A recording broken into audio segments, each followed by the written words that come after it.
మొన్న డాబాల మీద నుంచొని పిలుస్తుంటే ఎవ్వరు రాలేదు. డ్రోన్లు ఎగరేస్తున్నారు కానీ నుంచొని పిలిస్తే ఎవ్వరు రాలేదు అసలు.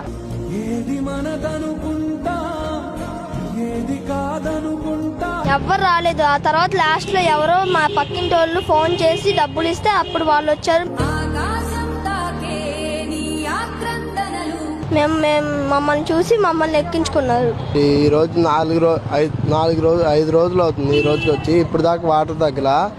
ఫుడ్ డొనేషన్ చేస్తున్నారు కానీ బ్రిడ్జి దగ్గరే చేసుకుంటున్నారు. ఒకసారి తీసుకున్నారు, రెండోసారి కూడా తీసుకుంటున్నారు.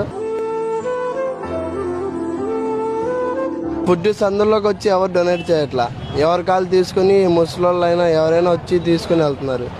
అట్లాంటి పరిస్థితి వచ్చింది. ప్రైవేట్ బోట్లో వాళ్ళు అడిగినా కూడా డబ్బులు డిమాండ్ చేస్తున్నారు ఈ సమయంలో. మరి వాళ్ళు డబ్బులు ఎట్లా అడగాల్సి వస్తుందో అర్థం కావట్లా.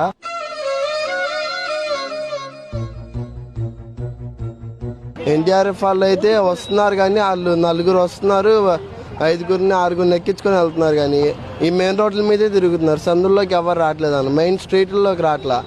అట్లాగే మా అన్న వాళ్ళంతా మేమే ఫుడ్ తీసుకొని సందులో మాకు తెలిసిన వాళ్ళందరూ మేమే ఫుడ్ డొనేషన్ చేసుకుంటున్నాం.